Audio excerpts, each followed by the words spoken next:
we're gonna take a look at some classic CrossFit workouts and how these various weaknesses might present themselves in those workouts.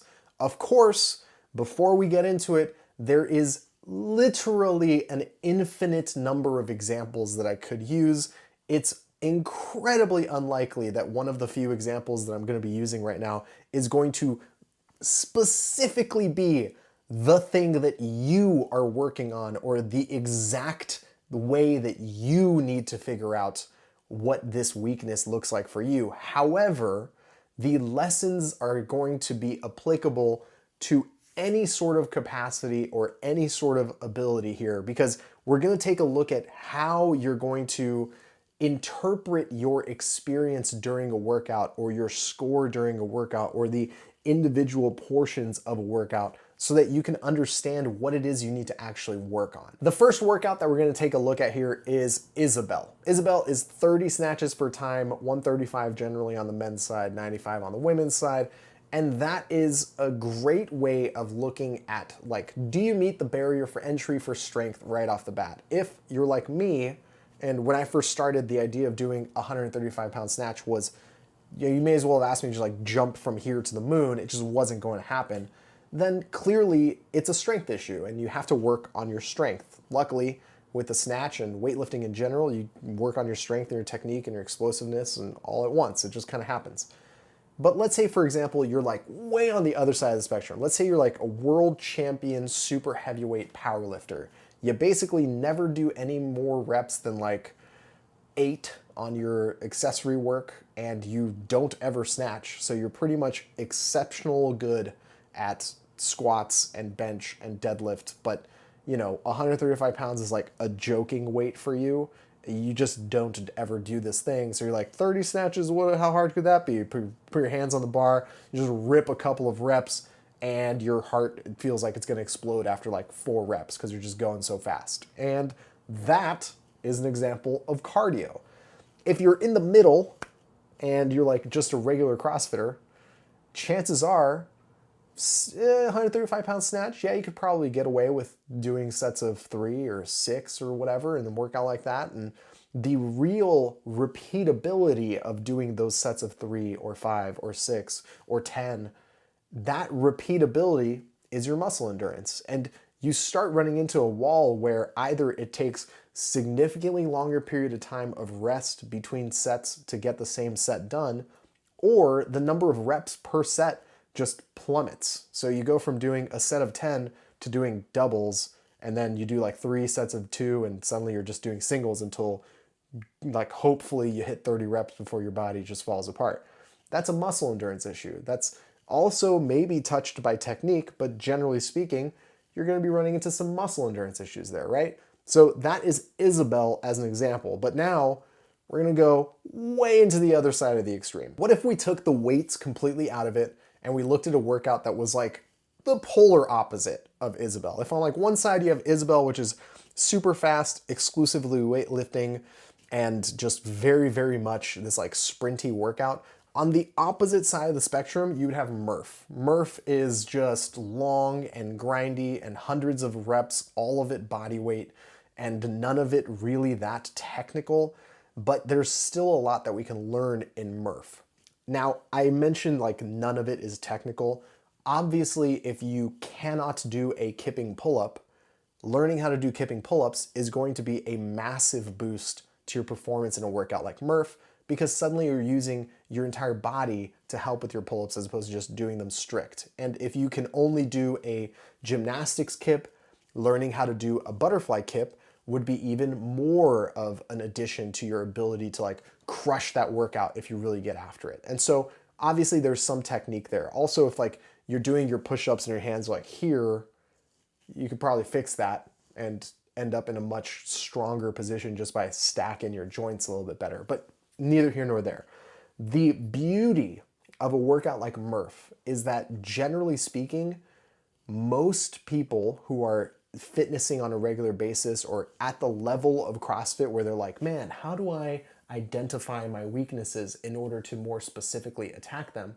Most people who are at that level, you put a weight vest on them, they can run the mile, they can do some pull-ups, they can do some push-ups, they can do some squats. And the grindiness of the workout is because it's so accessible in its level of required strength, which means that the failure most people run into is either going to be a cardio failure or a muscle endurance failure. And that's the beauty of a workout like MURPH. And we're gonna look at it in the straight through format, 100, 200, 300, that's 100 pull-ups, 200 push-ups, 300 squats. And then we're gonna look at it in my preferred, secret super split it up 50 rounds of 2, 4, 6 version, because those are extreme opposites on how to do the same amount of work that tell us a little bit different things. So on the extreme end, we have the 100, 200, 300, just straight through.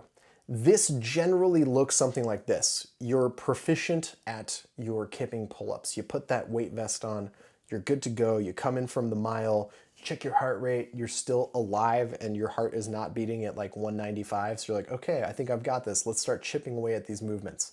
Just like I mentioned with Isabel, the same thing ends up happening. Either the time between your sets increases so much because you just can't do the same number of work over and over again, or the number of reps per set dwindles significantly. So let's say you start off doing sets of like 10 on your pull-ups and you're able to like rip out like 6 or 7 sets of 10, and then your last 30 or 40 pull-ups you do in sets of 5 or sets of 4. Okay, that's a little bit of a problem. What happens with your push-ups? Well, we all know what happens with the push-ups when you go 200 straight through. You basically end up doing like 10 sets of 5 and then singles for the next 18 minutes until you can actually finish 200 push-ups. And that's a perfect example of where muscle endurance completely falls apart. If I asked you to do sets of 2 push-ups over and over again, like mixed in with other things, you'd be like, okay, fine. If you wanted me to do 2 push-ups here and then like run to the end of the room and back and do another 2 push-ups, I could do that pretty regularly. But if I'm just asking you to do 200 push-ups, you can't move anywhere, like lay down on the ground until you finish 200 push-ups, it kind of falls apart because the ability to repeat that movement over and over again is what fails. On the other end is my 50 rounds of 2, 4, 6. This is not a muscle endurance workout. That is a straight cardio workout, and it's designed to take away the muscle endurance.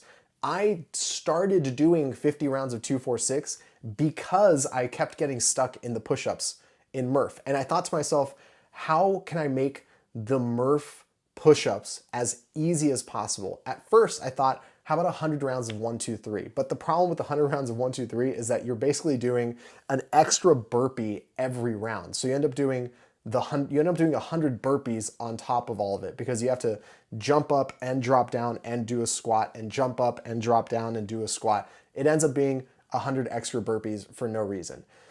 It was a little bit more palatable to me to do 50 rounds of 2, 4, 6. And the solution that I came up with was incredibly effective. The fact of the matter is, doing 2 pull-ups, 4 push-ups, and 6 squats, not ever in any of those rounds should you be failing or even having any trouble to do any of those reps. The pull-ups, the push-ups, and squats should just breeze right by.